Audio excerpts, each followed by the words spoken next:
Tom, what you are asking concerning Israel is a question that will be asked by many. Steve, well, yes, that's why I'm asking it. Tom, the people of planet Earth tend to reject the nation of Israel, but they are yet to recognize within them that the greatest portion of humankind also contains a portion of the nation of Israel within themselves, and thus also has the same tendencies that they feel are attributable to the nation of Israel. Guest, in what way are the Jewish people any different?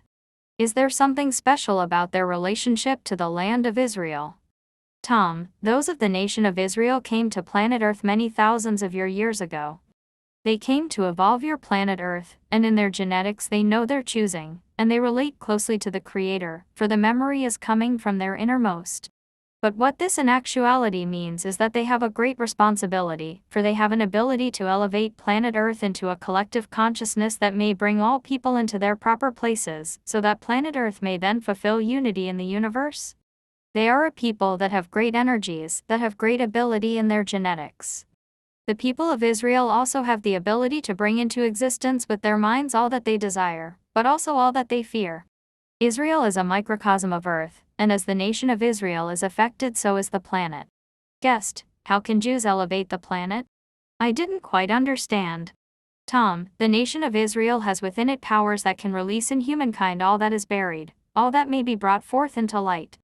As they hold this code, they also reject this code, for they are the greatest of skeptics upon your earth. They reject it, for inwardly they have the knowledge that it brings forth great responsibility.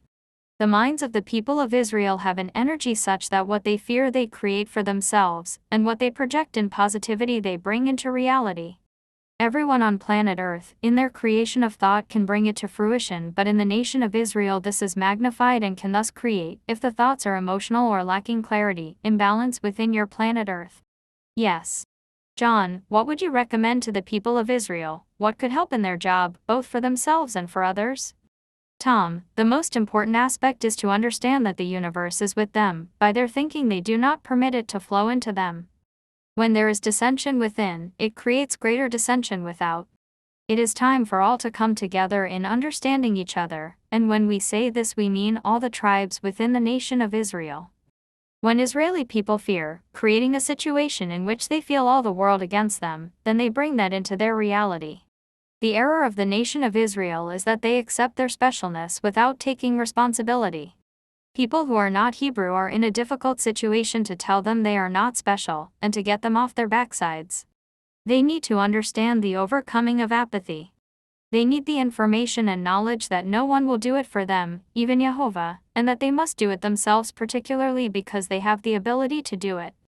They are conditioned to believe that they are entitled to do what they themselves feel is best. This needs to be communicated gently. David, so this is a question of self-empowerment. Tom, that is the key. It takes only one person to begin the process. The nation of Israel is in serious difficulty and in great troubles at this time. 1976 Israel, in its state of consciousness, of uneasiness, of aggressiveness within itself, is radiating an energy. It has become a nationalist of thoughts. There is much anger among all, and they cannot do anything to bring themselves out. They do not understand that they are creating the difficulty. The nations surrounding it also create difficulty, and this radiates out into the world. In relationship to catastrophes, we will not permit catastrophes to completely remove and to deprive Earth souls. What we are trying to say is, those that communicate in negativity are in a realm that is using their emotion, their trauma, and is not of the purest. And then in 1980 we are attempting to prepare Israel for understanding. There are more great intellects within the nation of Israel than in many lands, but there is in truth more emotionalism of minds that are not in control, minds that emotions control, rather than minds controlling emotion. Because of this energy of the nation of Israel, those that exist upon planet Earth cannot move forward. Those who oppose keep the nation of Israel in unbalance and imbalance, for they affect things through emotion.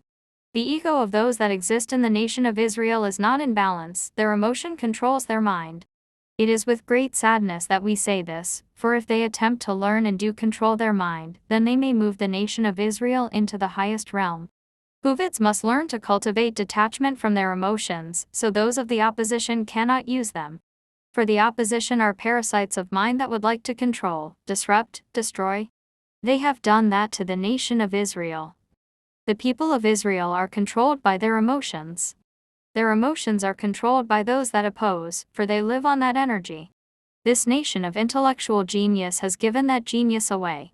In this time, 1981, the importance of creating a direction of transformation to bring about true transformation upon planet Earth must begin in Israel. The nation of Israel, being a microcosm of the whole world, contains within it the energies of all. In truthfulness, knowing that the Israelis are from Hoovid, we also know that the change will have some difficulty.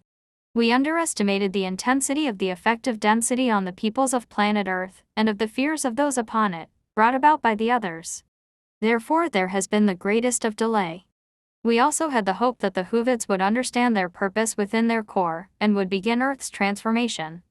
Again, however, we had underestimated the individualism of the creative being. Now it is of the greatest importance that this transformation begins, for your planet Earth is on a threshold.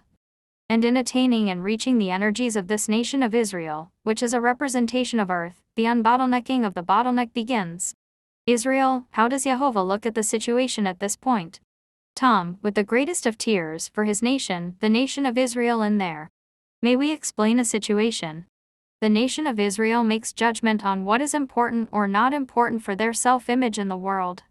That is a form of lack of communication, and this creates difficulty in the rest of the world, for the Hoovids feel that in their mind they know, and that is enough. It must be understood that the time has passed when they may keep only to themselves.